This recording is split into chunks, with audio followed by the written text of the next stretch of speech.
भ्रष्टाचार, भाई भतीजावाद, पक्षपात, ये तीन बीमारियां हैं जो इस देश की राजनीति को घुन की तरह खा गई हैं और खा रही हैं अब भी। इन बीमारियों की शुरुआत कैसे हुई, कहाँ से इनका उद्भव कैसे हुआ, इसके बारे में लिखा है, बहुत विस्तार में तो नहीं लेकिन संक्षेप में लिखा है मशहूर पत्रकार दुर्गादास ने अपनी किताब India from Curzon to Nehru and after. इस किताब में लिखा है कि कैसे जवाहरलाल नेहरू ने अपनी बेटी इंदिरा गांधी को अपनी राजनीतिक विरासत सौंपने के लिए तैयार किया और उसके लिए उन्होंने पार्टी का कैसे इस्तेमाल किया, पार्टी में अपने प्रभाव का कैसे इस्तेमाल किया। दुर्गादास ने एक किस्से का जिक्र किया। कांग्रेस का नागपुर अधिवेशन हो रहा था। नागपुर अधिवेशन में अचानक घोषणा की गई कि इंदिरा गांधी कांग्रेस की अगली अध्यक्ष होंगी।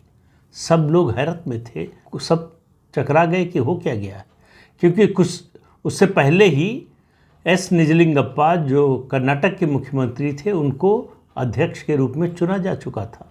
तो निजलिंगप्पा को क्यों हटा दिया गया, क्यों इंदिरा गांधी को चुन लिया गया, ये किसी की समझ में नहीं आ रहा था। लेकिन नेहरू का प्रभाव ऐसा था, असर ऐसा था, वो उनका दबदबा ऐसा था कि कोई कुछ बोला नहीं। इंदिरा गांधी, अब देखिए ये परिवार जो है दो तरह का खेल खेलता है, परिवारवाद, वंशवाद, पक्षपात, भ्रष्टाचार, सबको स्वीकार भी करता है और एक मॉरल हाई ग्राउंड लेकर हमेशा तैयार रहता है। तो इंदिरा गांधी ने दुर्गादास को बताया कि मैं चाहती नहीं थी कांग्रेस अध्यक्ष बनना, मैंने जाकर नेहरू जी से कह दिया कि मैं अध्यक्ष नहीं बनना चाहती हूँ। तो अब देखिए इसके बाद ये नहीं कहा है कि नेहरू जी ने क्या कहा, इसका कोई जिक्र नहीं है। फिर उसके बाद जिक्र आता है UN ढेबर का, जो तत्कालीन कांग्रेस अध्यक्ष थे।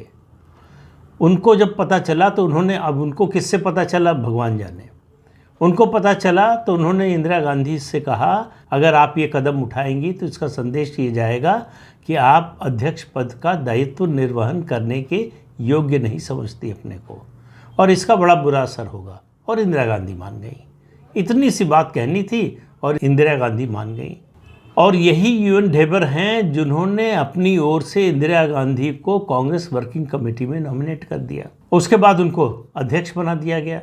इंदिरा गांधी ने पार्टी की कमान संभालने के बाद बॉम्बे स्टेट का डिवीज़न कराया, 2 राज्य बनवाए, गुजरात और महाराष्ट्र, नेहरू जी को मनाकर। कहीं इसमें कैबिनेट नहीं आ रहा है, कहीं कांग्रेस वर्किंग कमेटी का सवाल नहीं आ रहा है, कहीं इसमें पार्लियामेंट्री पार्टी का सवाल नहीं आ रहा है, कहीं इसमें कांग्रेस के अधिवेशन का सवाल नहीं आ रहा है। ये पिता और पुत्री के बीच में सब कुछ हो रहा है।